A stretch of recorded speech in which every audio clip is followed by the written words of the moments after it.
মহান আল্লাহ তাআলার বিস্ময়কর সৃষ্টি পিঁপড়া।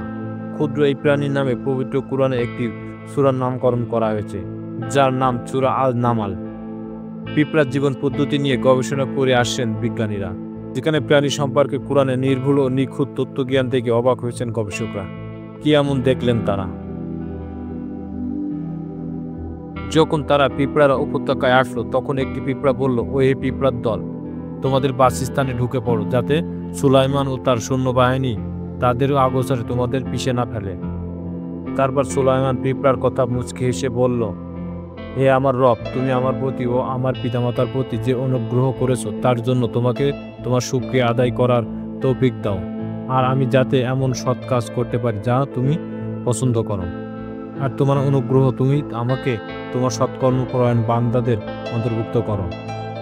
সূরা আন-নামাল আয়াত 18-19।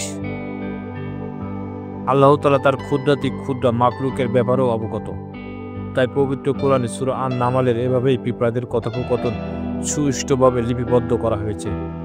ক্ষুদ্র এই প্রাণী নিয়ে কয়েক বছর আগেও অনেক কিছু জানতেন না বিজ্ঞানীরা, তাই পবিত্র কোরআনকে আশার প্রমাণ করতে একদল বিজ্ঞানী পিঁপড়ার জীবন পদ্ধতি নিয়ে গবেষণা করেন।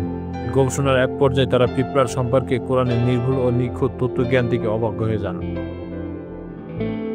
মানুষের মতোই পিঁপড়ার সমাজ ও সংসার ও রাষ্ট্র ব্যবস্থা রয়েছে, নিজস্ব বাজার ও উন্নত মানের যোগাযোগ ব্যবস্থাও রয়েছে তাদের। তারা খাবার সঞ্চয় করে, আবার খাবার পচে যাওয়ার সম্ভাবনা থাকলেও শীতের দিনে তা রোদে শুকাতে দেয়। মানুষের মতোই পিঁপড়াদের মধ্যে যুদ্ধ বিগ্রহ ঘটে এবং চরম প্রতিশোধ পরায়ণ হয়ে থাকে তারা। পিঁপড়া মানবখ্যাত ডক্টর উইলসনের ভাষায়, পিঁপড়ারা মানুষের মতোই তাদের মৃতদেহ নির্দিষ্ট স্থানে রেখে আসে। এই কাজ করার জন্য নির্দিষ্ট কর্মী বাহিনীও রয়েছে তাদের।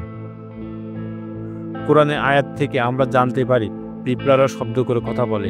কয়েক বছর আগেও বিজ্ঞানীরা ভাবতেন পিঁপড়ারা কোনো শব্দ করতে পারে না এবং তাদের শব্দ শোনার মতন ক্ষমতা নেই, কিন্তু সম্প্রতি আবিষ্কার হয়েছে কিছু প্রজাতির পিঁপড়া খুব অল্প ফ্রিকোয়েন্সি শব্দ ব্যবহার করে আশেপাশে পিঁপড়াদের সঙ্গে যোগাযোগ করতে পারে। পিঁপড়াদের যোগাযোগ ব্যবস্থা আরেকটি প্রক্রিয়া হলো ফোরাম। যোগাযোগের জন্য সম্পর্ক ব্যবহার করে পিঁপড়া।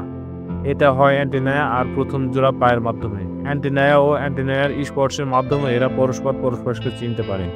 পিঁপড়া নিয়ে বিজ্ঞানীর গবেষণা করে জানতে পেরেছেন তাদের সমাজ নারী প্রধান, অর্থাৎ কাজবাজ থেকে শুরু করে প্রজনন সবই তাদের কাজ।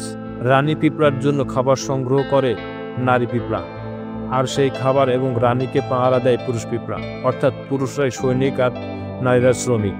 খাদ্য সংগ্রহ অথবা বাইরের কোনো কাজে নারী পিঁপড়া যখন ব্যস্ত ছিল, ঠিক তখনই সুলাইমান এবং তার বাহিনী এসে পড়ে। তখন একটি নারী পিঁপড়া সবাইকে নিজ নিজ ঘরে প্রবেশ করার নির্দেশ দেয়। নির্দেশের ধরন থেকে বোঝা যায় এটি রানী পিঁপড়া ছিল, তবে এটা অন্য নারী পিঁপড়াও হতে পারে। আগাম বিপদ সংকেত বুঝতে পারে পিঁপড়া, আর সে অনুযায়ী নিজেদের বাঁচানোর জন্য সর্বাত্মক ব্যবস্থাও নেয় তারা। ভূমিকম্প প্রবণ এলাকার লাল পিঁপড়ার ওপর 3 বছর ধরে গবেষণা চালিয়ে দেখা গেছে তারা আগেই বিপদ বুঝতে পারে।